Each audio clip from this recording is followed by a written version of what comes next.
This is Game Set Match Kentucky, episode 15, recorded August 16th, 2019, entitled Puppets with Little Tennis Rackets.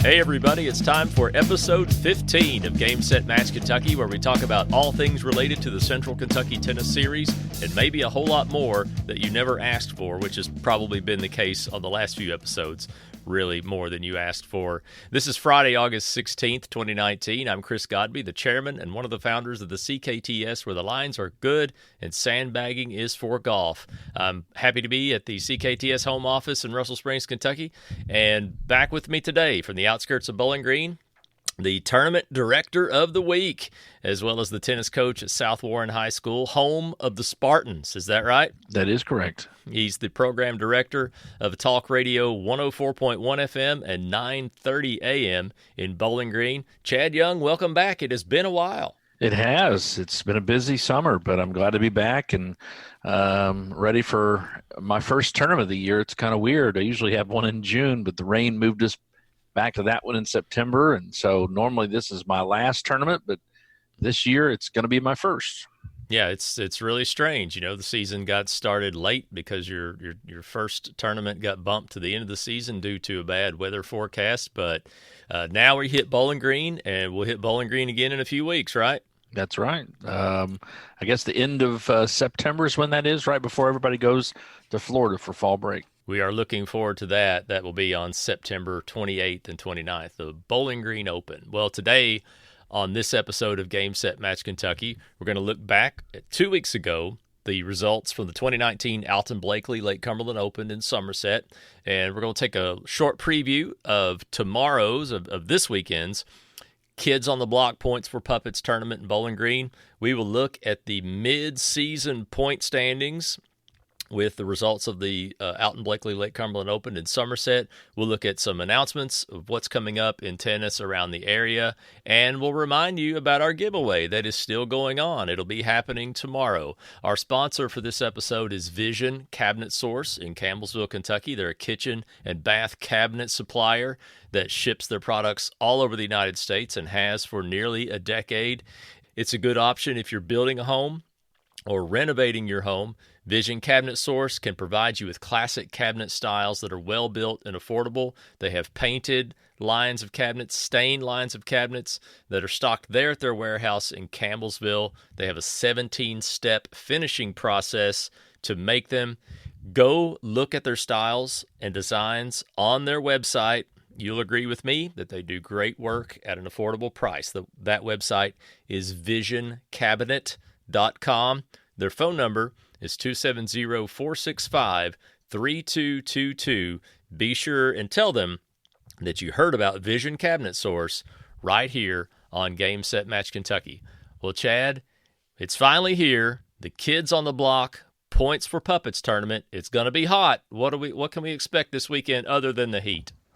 Well, it's the first time we've ever played at Greenwood's new facility on the CKTS tour, I believe. So I'm looking forward to that. They have 10 courts, and you can already tell a difference in the scheduling, just having 2 more courts, what that allows you to do. But anyway, we're excited. I think the Puppets might actually make an appearance this weekend as well. So. Will any of the Puppets have little tennis rackets? That's what I've been telling them they need to do. They need to have a tennis playing puppet out there. And but if folks don't know, what Kids on the Block does is they are a nonprofit that takes puppet shows into area schools. And they travel all across the state, and they put on performances that are themed to some issues that kids deal with, even some, not so fun to talk about issues like sexual abuse and bullying and things like that. So it's a great nonprofit, and we're glad to help them raise some money. Absolutely. Sounds like definitely a worthy cause. This is their second year with us, right? That's right. They took over for CASA. CASA was a nonprofit that had a tennis tournament for a little more than a decade, and they decided to go in a different direction. And so Kids on the Block has been with us, and we're excited to have them again. And I'm sure they're grateful for you for putting together this event as a fundraiser for them. Well, they've been amazed at the CKTS events. I don't think they realized how big the events that we have here are. And I told them if they wanted to have a successful event, then they needed to be a part of this tour. And it certainly was that way last year, and it'll be even bigger this year. Well, your numbers are big. It's from what you've told me earlier, and it looks like we've got a great tournament in store for tomorrow, with heat and all. Mm-hmm. And so, are you planning on? Are you gonna stick with the one location, or are you gonna send some matches elsewhere? Oh no, we've got 2 locations. We're using Warren Central again, so they have 6 courts. Greenwood will be the majority of the play. I think all the kids, all the junior events are at Greenwood. We've got some adults over at Warren Central, and then everybody's back at Greenwood on Sunday. Well, I'm all set to make the early trek to Bowling Green in the morning, and I'm going on the court bright and early with some mixed doubles. Shout out to my mixed doubles partner, Trina. And I'm looking forward to playing. I'm looking forward to being there, and it's always a good time at your tournaments. And I'm looking forward to being there myself as a player and as a CKTS representative. And I know folks don't like the heat, but tournament directors can handle heat a lot better than they can handle rain. That's definitely true. That's definitely true. Well, a tournament that did not have any rain, fortunately, was the tournament 2 weeks ago, the Alton Blakely Lake Cumberland Open. And we're going to take a look now at the results. But before we do, I was the director of that tournament, but I definitely could not have pulled it off without my friends at the Lake Cumberland Tennis Association. There were a lot of people that volunteered, a lot of hard work and long hours to put that event together.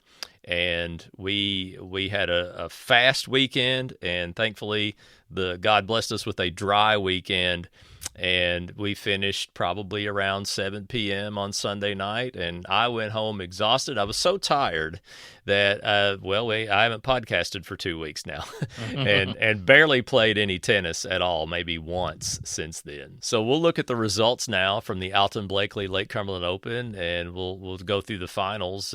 Chad, if you want to start with boys 12 singles. All right, so in boys 12 singles in the Somerset event, it was Owen Willoughby defeating Ben Hampton 6-2 and 6-3. In the finals of the boys 15 and under singles, it was 2 cousins playing each other. Matthew Satterley from Somerset versus Lucas McFall from Jamestown, and they were also doubles partners. But Lucas got his younger cousin, and Lucas McFall wins 6-3, 6-2. In boys 18 singles, Gunnar Floyd, we'll get to him later when we look at the point standings, because he's had a pretty successful year on the tour. He beat Dylan Deathridge in the final 6-3, 6-1. And speaking of successful, did you see the size of that boys 18 draw? It was nearly pretty big. Full. Yeah, pretty large. I guess they had 14 entries in that event. We've got 15 this week, so it's another big draw. Great. So now it's girls 12 and under singles, and Arden Deathridge of Bowling Green marched her way through that draw, defeating Caroline Heist of Somerset 6-love, 6-love. In girls 15 singles, it was Edie Clark defeating Arden Deathridge in 15 singles 6-2 and 6-3.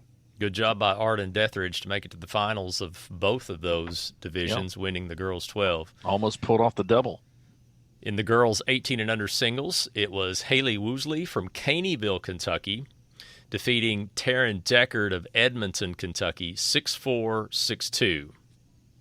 Moving to men's B singles, Billy Edge was victorious in a third set tiebreaker over Cody Harris, winning the first set 6-love, losing the second 6-4, and then winning the tiebreaker 10-7.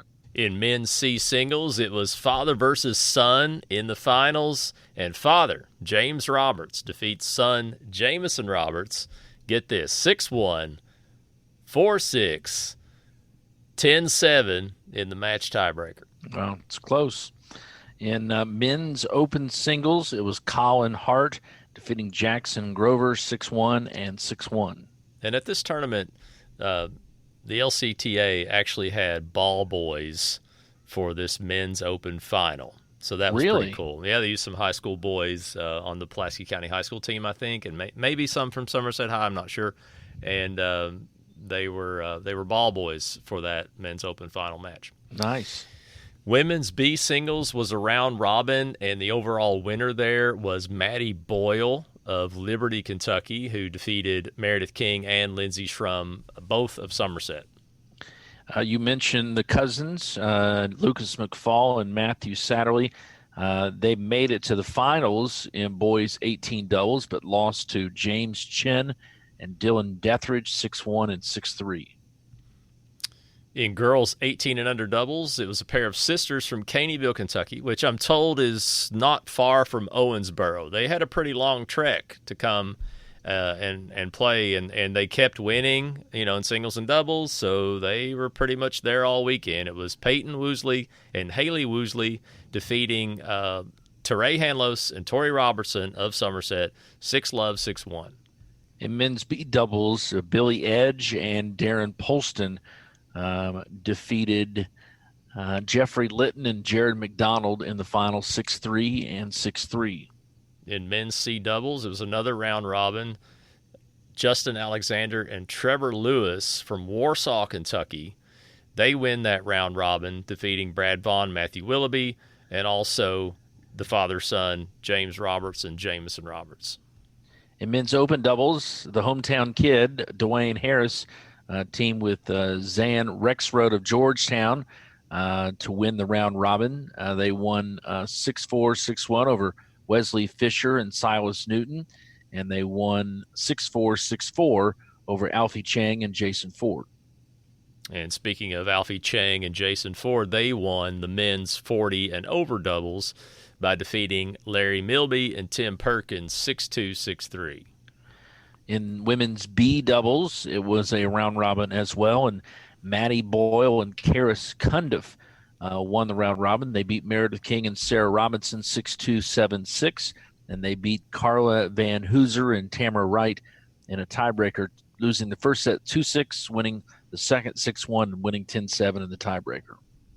In women's open doubles, another round robin. I think this tournament may have had more round robins than I've ever seen before, but that's okay. It was Cheryl Hensel and Trina Rickard sweeping the two matches that they played. They defeated Diane Beecham and Susan Hadley 6-3, 7-6, and they defeated Danielle Fennison and Marla Williams 6-love, 6-love. In mixed B doubles, it was Abigail Crew and Craig Overstreet defeating Kent and Betsy Kolb in the final 6-4 and 7-5. So, and I saw the end of that match, and it looks like Craig and Abigail, that was maybe their first championship this season after playing together in several tournaments, and they really were happy. They were really happy. They were very excited. Yeah, it was cool to see. Mixed open doubles. Well, here's something that's not very happy for me. I lost my partner, Danielle Fennison. Shout out Danielle. She does listen. And we lost to Susan Hadley and Darren Polston 6-1, 6-2 at pretty much the last match of the tournament. And finally, in mixed 18 doubles, was a round robin, and Spencer Baird and Molly Demrow beat Bailey Hart and Dylan Sullivan 7-5, 6-2. And then they beat Sarah Loy and Preston Reynolds 6-3 and 7-5. All right, so let's take these results and jump straight over to the 2019 CKTS point standings that have been updated through the first four tournaments, finally have been published on the website. If you look at them, you will only see CKTS members listed. You need to be a paid CKTS member for the season to be qualified in the point standings and to qualify to win any of the divisions. You also need to play in a particular division at least 2 times in the season to qualify to win that division. So I will start with men's open singles, and after the first 4 tournaments, Wade Stone is in the lead over Jackson Grover, 7 points to 6.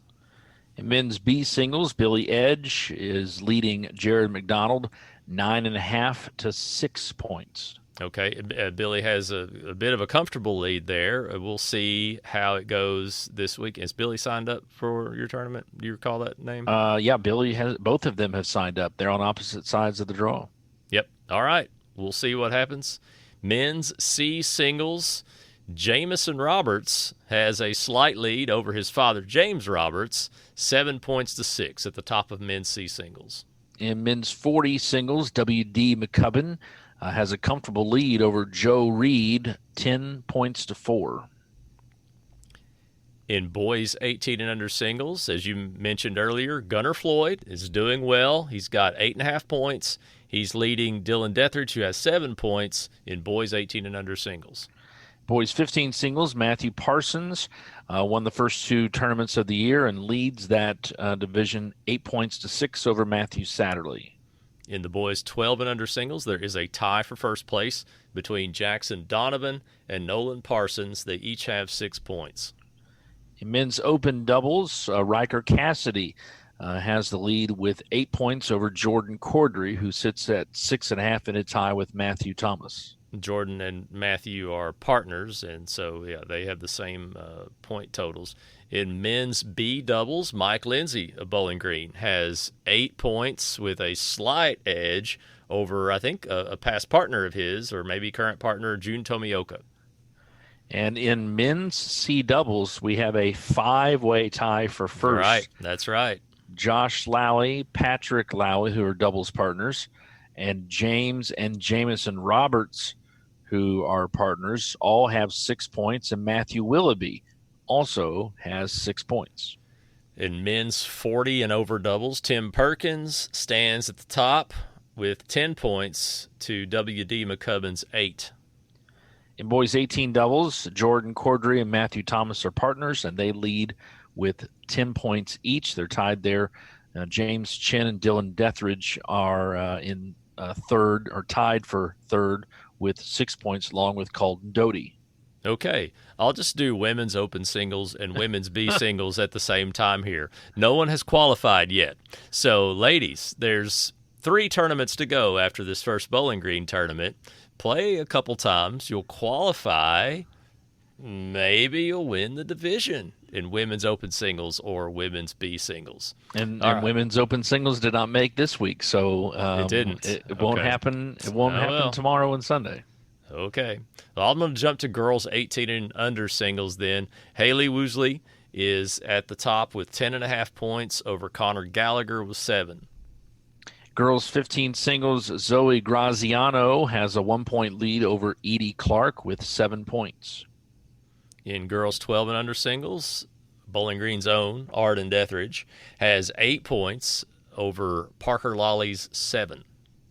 Women's open doubles, Cheryl Hensel and Trina Rickard are partners and both have 12 points, 1 point ahead of Susan Hadley, who has 11 points. All right. And Susan will be playing this weekend with her third different women's open doubles partner. That's right. So we'll see what happens. Women's B doubles partners, Chatty Lee and Marvetta Overstreet, have 8 points each, and they're at the top of women's B doubles. Girls 18 doubles, Haley Woosley, who's won the last 2 tournaments with her sister, has 10 points. But since she played in the E-Town Open with another partner, she has 10 and her sister has 8. Right. Okay. Mixed open doubles. There you go. How do I get to read this? I'm glad we got to this one. We should have changed the order of how we read this. But Susan Hadley, I don't know if anybody's going to catch her or not, but she's at she's got the female lead in mixed open doubles with 12 points. I have squeaked ahead of Steve Humphries, and I have 9 points and leading the men currently. So we'll see what happens about 9 o'clock tomorrow morning. And you and Steve have both played with Susan this year. Is that right? No, I have not partnered with Susan. No. Okay. Moving to mixed B doubles, Jeffrey Litton leads for the guys with 8 points, and Abigail Crew, coming off of that win, is now at 7.5 points. Craig Overstreet is at 7.5, so he's second on the men. Amber Wolf is second for the women with 7 points. Okay, and to conclude the standings, let's look at mixed 18 doubles. Sarah Jeranek, who has played twice, has the female lead in that division with 8 points, yet we do not have a male 18 and under mixed player that has qualified. But there are, 15 of them that have played, but each of them has only played one time. So none of them qualify to win that award. So surely someone is going to play at least one more time. And there's also a 4-way tie for that lead with the boys in the mixed 18 and under. So that's a look at our current CKTS point standings, and those will be updated at some point after the Kids on the Block Points for Puppets tournament. Let's take a look at a few quick announcements of things going on in tennis at various parts of Kentucky. So, first and foremost, we have the Kids on the Block Points for Puppets tournament happening this weekend, August 17th and 18th in Bowling Green, based at Greenwood High School. And our next tournament will be the Glasgow Open 2019. The entries for that are going to open this coming Monday, August 19th. The deadline will be Tuesday, August 27th at 6 p.m. Central Time. And again, this reminder that CKTS tournaments are USTA sanctioned for juniors as Southern Level 5 and for adults as Kentucky Level 100. Our good friends at the E-Town Tennis Commission are having a tournament on our off weekend. It's called the Heartland Shootout. They have it every year. It's a singles-only tournament. It'll be held August 24th and 25th in Elizabethtown, and you must play in your age group. For more information on this, visit etowntennis.usta.com. Our friends at the Lake Cumberland Tennis Association are having a summer doubles tournament next weekend also. It's Saturday only, and again, it's doubles only. And for more information on that, visit lctennis.com. They will be starting their fall leagues soon. They will begin August 26th and run through October 17th. Again, go to lctennis.com for more information. The Mountain Tennis Circuit is having a tournament in Prestonsburg, Kentucky, September 6th through the 8th. It's called the Start City Open. And courtesy of USTA Kentucky, there is still time to submit a USTA Kentucky award nomination. Those award nominations are open until September 15th. It's also time to get your teams excited about participating in the 2019 Adults 65 and Over Clay Court Invitational. That'll be September 20th through the 22nd at Louisville Tennis Club. All registrations will be through Tennis Link for this. Captains will create a team and share the team number with their players. If you need help creating a team or have any questions about this, contact Kathy Klein.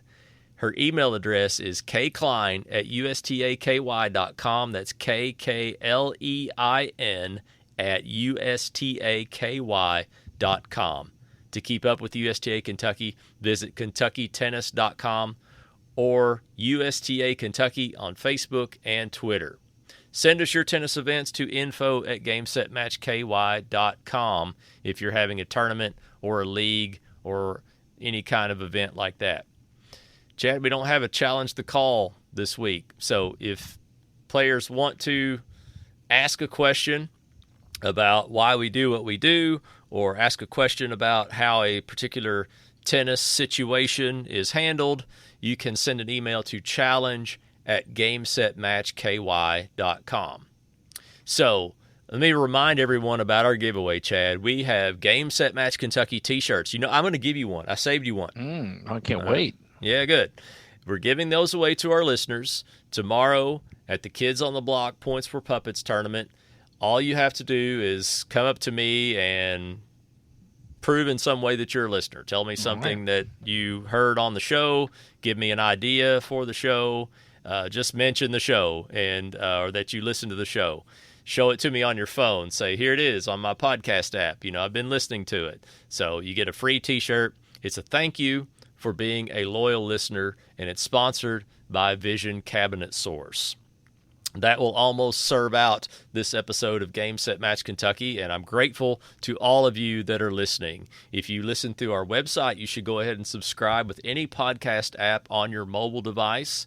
And in that podcast app or in iTunes on your computer, we'd love it if you would write us a short review and give us a 5-star rating. You can visit GameSetMatchKY.com for all of our episodes and show notes and more. We're on Twitter at GameSetMatchKY. You can like our Facebook page by searching for Game Set Match Kentucky, the podcast. LakeNet Media Incorporated provides the web hosting for this program. If you're looking for a dependable web host, you can reach out at 757 LakeNet. That's 757-525-3638. And thanks again to our new sponsor, Vision Cabinet Source. If you or your business are interested in sponsoring this program, please send an email to info@gamesetmatchky.com. There it comes. There's that noise. Hawkeye says we are out. So, until next time, I'm Chris Godby. Chad, glad to have you back today. Pleasure being here. This has been Game Set Match Kentucky.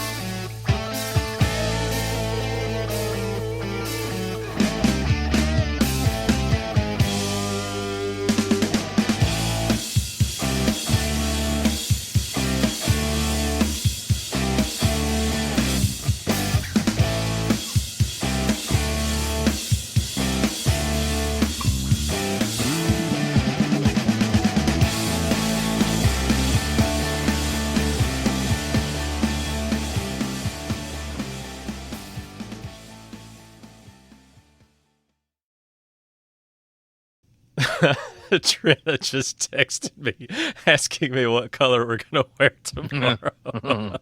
She likes to match, and I do too, to be honest with you.